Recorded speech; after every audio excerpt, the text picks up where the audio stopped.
सहनाववतु सहनौ भुनक्तु सह वीर्यं करवावहै तेजस्विनावधीतमस्तु मा विद्विषावहै। ओम शांति शांति शांति। वैदिक जीवन पद्धति की इस कक्षा में आप सभी का हार्दिक स्वागत है, अभिनंदन है। वेदो अखिलो धर्म मूलम, वेद सब सत्य विद्याओं का पुस्तक है। वेद का पढ़ना पढ़ाना, सुनना सुनाना तथा अपने आचरण में लाना हम सभी श्रेष्ठ जनों का, आर्यों का परम कर्तव्य है। अपने स्वकर्तव्य का, स्वकर्म का, स्वधर्म का पालन हम सबको अभिष्ट होना चाहिए। हम सबके लिए जो कर्तव्य कर्म है वह कर्तव्य कर्म ही हमारे लिए उन्नति का पथ प्रदर्शन करता है और उन्नति के पथ पर हम सदा अग्रसर होते जाते हैं। जीवन और जगत की जो कल्याणमयी, कल्याणकारी महिमा है वह वेदानुकूल आचरण से ही संभव है। वेदों के विपरीत, वेदों के प्रतिकूल आचरण से हम कभी भी आत्मिक उन्नति नहीं कर सकते हैं, कभी भी सामाजिक उन्नति नहीं कर सकते हैं, कभी भी जो हम चाहते हैं उसमें दिव्यता भव्यता नहीं आ सकती है। यदि हम वेदानुकूल आचरण करते हैं, वेदों के प्रति हमारी श्रद्धा है, हम इस श्रद्धा और धीरता गंभीरता से, वीरता से आगे बढ़ते हैं तो यशस्वी जीवन होता है। ऋग्वेद के हम तृतीय मंडल का स्वाध्याय कर रहे हैं और तृतीय मंडल में जो आज 62वां सूक्त हम शुरू करेंगे और तृतीय मंडल का यह 62वां सूक्त अंतिम सूक्त है। इसके बाद फिर चतुर्थ मंडल आरंभ हो जाएगा। तो बहुत ही सुंदर यह सूक्त है जिसमें भ्रीमयो मन्यमानाः अर्थात आलस्य शून्य ज्ञान तत्पर व्यक्ति हो उसके लिए बहुत ही सुंदर उपदेश किया है। पहले मंत्र में कि इंद्र और वरुण की हम प्रजा बने, अर्थात जितेंद्रिय बनकर के पाप भावनाओं से निवृत्त हो जाएं। ऐसा होने पर हमारी सब शक्तियों का समुचित पोषण होगा। और इसी के साथ साथ फिर दूसरे मंत्र में यह उपदेश दिया है कि हम वास्तव में प्राण साधना करके, जो योग साधना है, ध्यान साधना है, साधना के आधार पर, स्वाध्याय के आधार पर, अपनी इंद्रियों की विजय के आधार पर जीवन को उत्तमोत्तम गुणकर्म स्वभाव से युक्त करें, जिससे उत्तरोत्तर हमारी आंतरिक शुद्धता, आत्मिक शुद्धता बढ़ती जाए और हम हर प्रकार से अपने रक्षक, दूसरों के रक्षक बने, किसी का शोषण करने वाले न बने अपितु पोषण करने वाले बने। तीसरे मंत्र में सरल व उदार जीवन जीने की बात कही है। इस वेद मंत्र को मैं लिखता हूँ, फिर आगे चर्चा करूँगा, क्योंकि सबसे बड़ी बात है सरलता।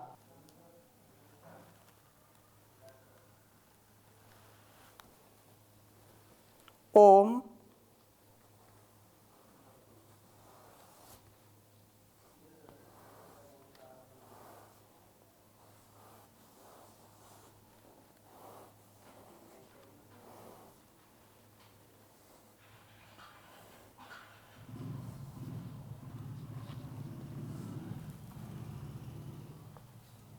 अस्मे तदिंद्रावरुणा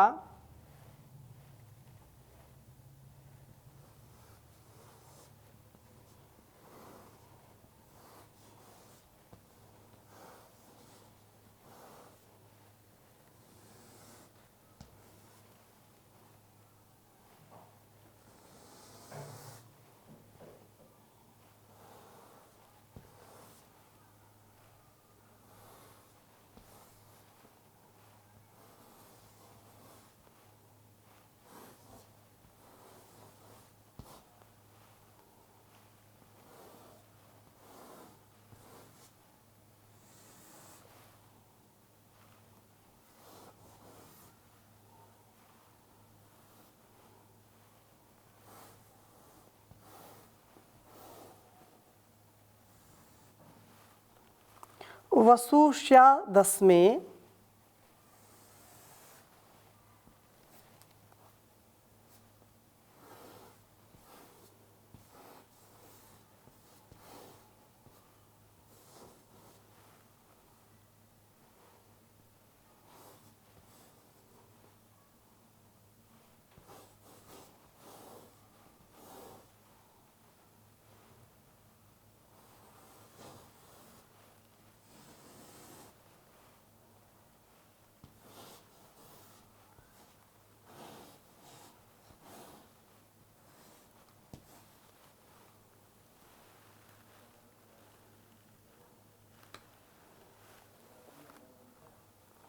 रैर्मरुतः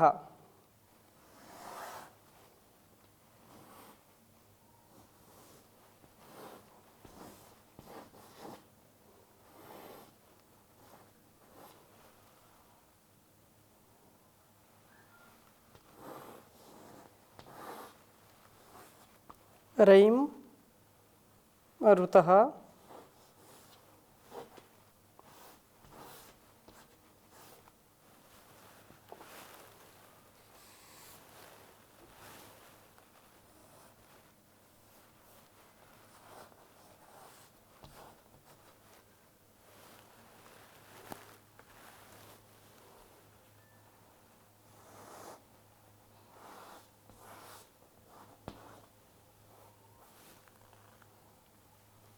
सर्वं वीरः सर्ववीरः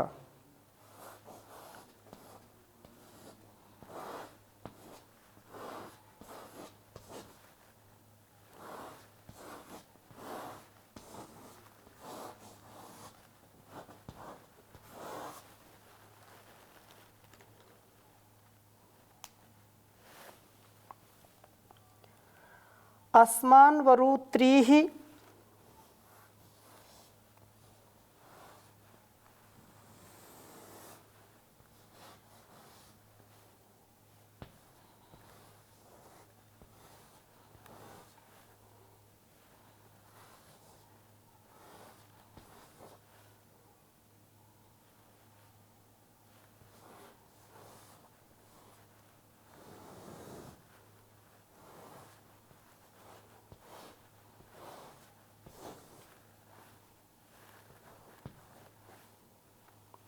शरणैरवन्त्वस्मान् होत्रा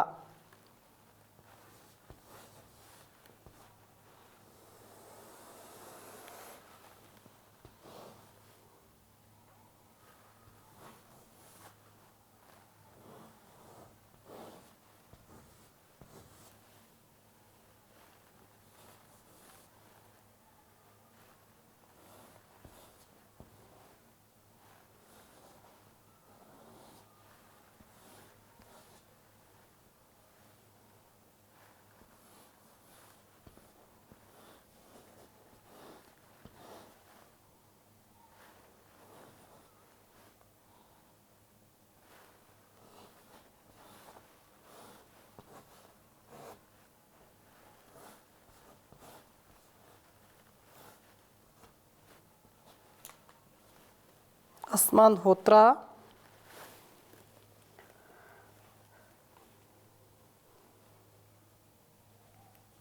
भारती दक्षिणाभिः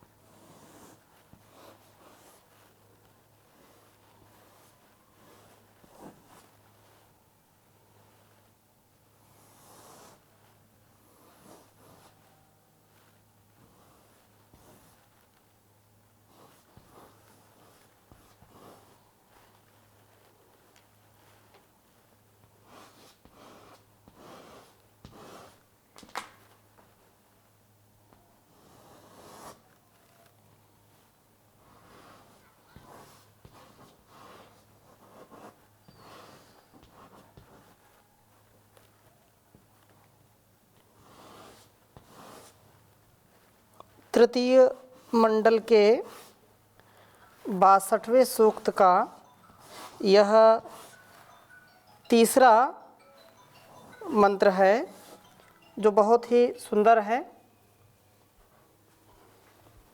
ओम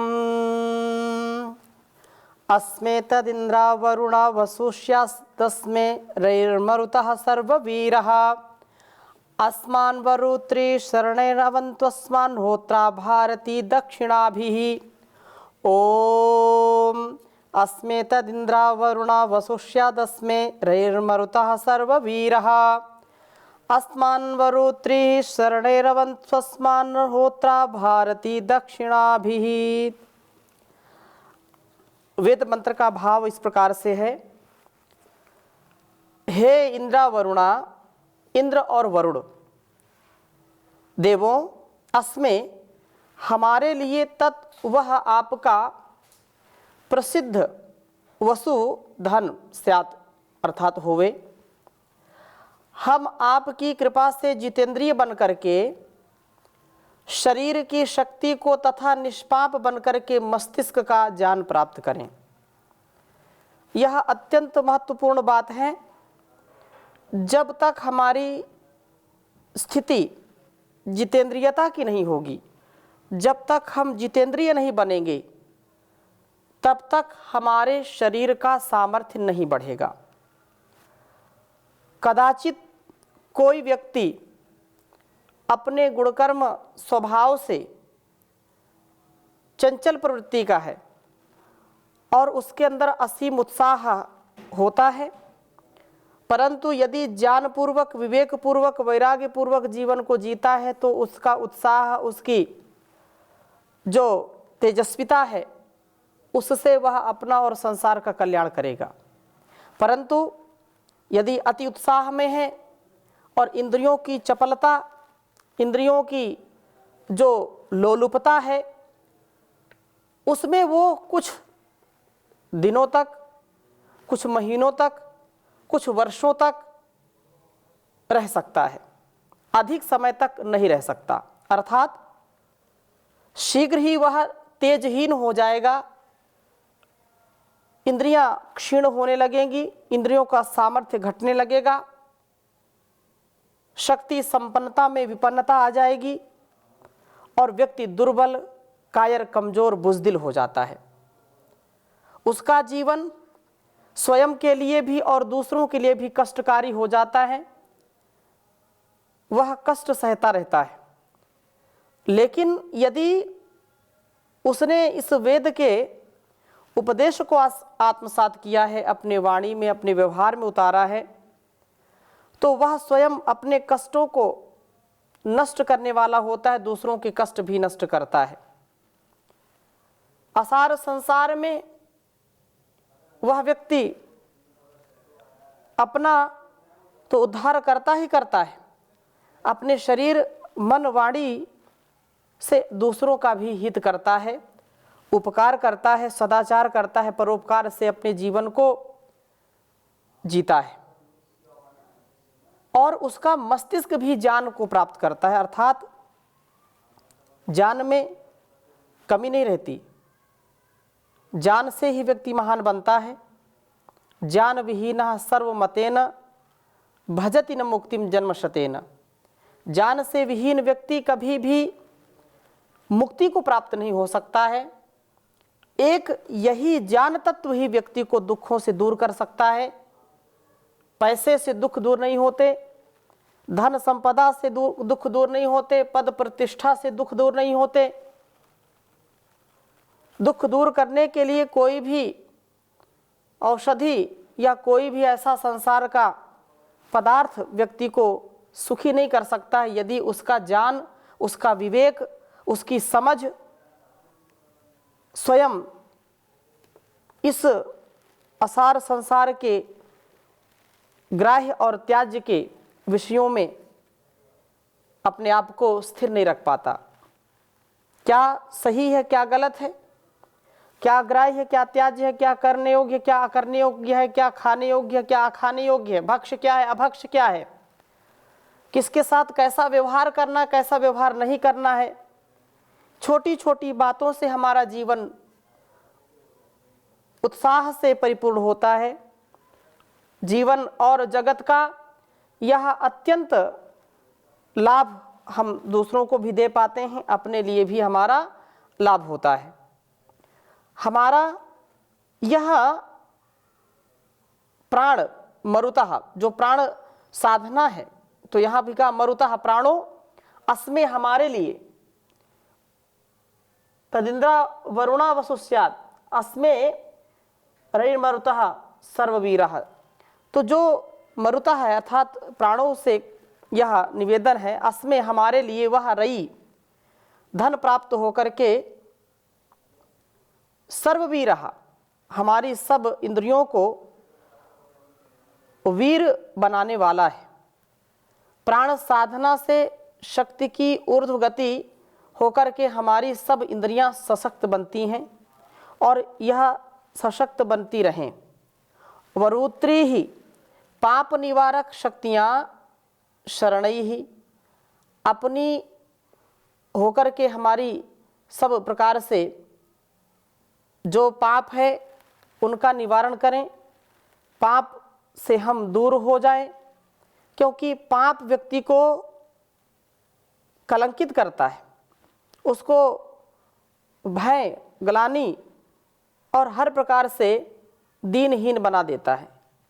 जो व्यक्ति पापी होगा वह व्यक्ति उत्साह में नहीं रहेगा, वह व्यक्ति भय में रहता है, उसको संशय और उसको प्रमाद, आलस्य हर ओर से घेर लेता है। इसलिए उत्साह से रहने के लिए, शुचिता पवित्रता से रहने के लिए ज्ञान परम आवश्यक है और ज्ञान के बिना यह उत्थान नहीं हो सकता है। पाप निवारक शक्तियाँ शरण ही, अपनी शरणों के द्वारा आसमान हमें अवंतु रक्षा हमारी करें, हमको रक्षित करें चारों ओर से, हम पापों में ना फंसें। आसमान हमें होत्रा, यह ज्ञानवाणी, यह वेदवाणी जो कल्याणी वेदवाणी है, जो भारती हमारा सदा समुचित भरण पोषण करने वाली है। दक्षिणाभि ही कहा कि दक्षिणे सरलोदारौ, सरल व उदार वृत्तियों द्वारा रक्षित करें। यह ज्ञान का प्रकाश, यह ज्ञानवाणी हमारे जीवन में सरलता और उदारता को लाने वाली हो। विद्या का फल क्या है? विद्या यह फलम किम, तो कहा कि सेवा विनयत्वम च, सेवा और विनय। यदि विद्या से, ज्ञान से व्यक्ति अपने आप को विवेकी बना पाता है तो उसके लिए सर्वप्रथम ये दो बातें अवश्य उसके जीवन में उतरनी चाहिए। एक तो सरलता होनी चाहिए, सरल स्वभाव हो। व्यक्ति बहुत बड़े ज्ञानी हो सकते हैं, विद्वान हो सकते हैं, शास्त्रों के ज्ञाता हो सकते हैं, चारों वेदों के ज्ञाता हो सकते हैं, 6 दर्शनों के ज्ञाता हो सकते हैं, उपनिषदों के ज्ञाता हो सकते हैं, अनेक धर्मशास्त्रों के पढ़ने पढ़ाने वाले हो सकते हैं, हजारों लाखों शब्दों के वे मर्मज्ञ हो सकते हैं, परंतु सरलता हो उनमें, यह एक बहुत बड़ी सफलता है। सरल होकर के व्यक्ति जब जीता है, निर्मल होकर के व्यक्ति जब जीता है, तो उसका अहंकार कभी भी उसको गिरा नहीं सकता, अर्थात अहंकार ही उसके ऊपर हावी नहीं हो पाता है। और वह जब अहंकार को अपने वश में रखता है, उसको अपने ऊपर सवार नहीं होने देता, अर्थात उसका दास नहीं बनता है, उसका स्वामी बन करके रहता है, तो वह व्यक्ति उदार हो जाता है। सरलता के साथ उदारता का भाव होना चाहिए। औदार्य कब आएगा? जब ज्ञान का हम अपने जीवन में पालन करेंगे, मन से भी, वाणी से भी और व्यवहार से भी, शरीर से। तो इस वेद मंत्र में यही बात कही है कि जितेंद्रियता व निष्पापता हमारे जीवन को उत्तम बनाए। प्राण साधना से हमारा अंग प्रत्यंग सशक्त हो, वेद ज्ञान हमें सरल व उदार वृत्ति वाला बनाए, ऐसी इस वेद मंत्र में प्रार्थना की गई है। और वह जो भारती सच्चा जो भरण पोषण करने वाली है, ऐसी शक्ति हमको पुष्पित पल्लवित करे, हमारे जीवन को विकसित करे, सुवासित करे। हम कभी भी इधर उधर के थपेड़ों से, भोग भावनाओं से, लोभ लालच से या संसार की वासनाओं से कभी भी विचलित ना हो जाएं, कभी भी हम पतित ना हो जाएं, इसलिए हम उससे प्रार्थना करते हैं परमात्मा से कि हे परमपिता परमेश्वर, आप हमारी रक्षा करें, आप हमको ऐसी शक्ति से, ऐसी मेधा से, ऐसे सामर्थ्य से युक्त कर दीजिए जिससे मैं अपना भी और दूसरों का भी कल्याण कर सकूं। मेरे अंदर पवित्र भाव हो, कभी भी अपवित्र भाव ना आए, मैं जीवन को निष्पाप, निष्कलंक, निर्द्वंद्व, निरहंकार से युक्त बना पाऊं और मेरे अंदर सरलता का आधान हो, सभ्यता से, संस्कृति से, संस्कारों से युक्त जीवन में जीऊं। और इसलिए प्रार्थना की है, इतनी शक्ति हमें दे न दाता, मन का विश्वास कमजोर होना। इतनी शक्ति हमें दे न दाता, मन का विश्वास कमजोर होना। हम चले नेक रास्ते पे, हमसे भूल कर भी कोई भूल होना। इतनी शक्ति हमें दे न दाता, मन का विश्वास कमजोर होना। दूर अजान के हो अंधेरे, तू हमें जान की रोशनी दे। हर बुराई से बचते रहें हम, जितनी भी दे भली जिंदगी दे। वैर होना किसी का किसी से, भावना मन में बदले की होना। हम चले नेक रास्ते पे, हमसे भूल कर भी कोई भूल होना। इतनी शक्ति हमें दे न दाता, मन का विश्वास कमजोर होना। हम चले नेक रास्ते पे, हमसे भूल कर भी कोई भूल होना। हम न सोचे हमें क्या मिला है, हम ये सोचें किया क्या है अर्पण। फूल खुशियों के बाटें सभी को, सबका जीवन ही बन जाए मधुबन। अपनी करुणा का जल तू बहा के, कर दे पावन हर एक मन का कोना। हम चले नेक रास्ते पे, हमसे भूल कर भी कोई भूल होना। इतनी शक्ति हमें दे न दाता, मन का विश्वास कमजोर होना। मन का विश्वास कमजोर होना। तो हम सरल और उदार जीवन जीने वाले बने। इस प्रकार से ये हमारी जो ज्ञान वाणी है, जो कल्याणी वेद वाणी है, इस वाणी का हम सदुपयोग करें और सब देवों की हितकारी, ज्ञान के स्वामी हमें सदा दानशील बनाएं, हमें कर्मशील बनाएं। इसलिए चौथे मंत्र में भी यह सुंदर प्रार्थना की है कि विश्वदेव्य बृहस्पति का आराधन हम करें, जो सबके अंदर विद्वता का, ज्ञान का आधान करने वाला है, दिव्य गुणों को जन्म देने वाला है। वह विश्वदेव्य, जो विश्वदेव्य बृहस्पति हैं, सबके लिए हितकारी, ज्ञान देने वाले हों। और मनुष्यता यही है कि हम ज्ञानी बने, मूर्ख न बने, अज्ञानी न बने, अविवेकी न बने। अज्ञानता, अविद्या, अंधकार, अन्याय, अधर्म, ये जितने भी हमारे लिए अकल्याणकारी जो दुर्गुण है, एक प्रकार से ये अकल्याणकारी हमारे स्वभाव हैं, ये हमारे ऊपर कभी भी हावी नहीं होने चाहिए। तो हम इस प्रकार से प्रार्थना पूर्ण हृदय से जीवन को जिएं और सरल बने। अहंकार कभी मन में न पालें, अपने स्वभाव में उत्तमता हम लाएं, तो इन्हीं शुभ भावों के साथ आज की कक्षा को यहीं पर विराम देते हैं। शेष चर्चा अगली कक्षा में करेंगे। ओम शांति शांति शांति।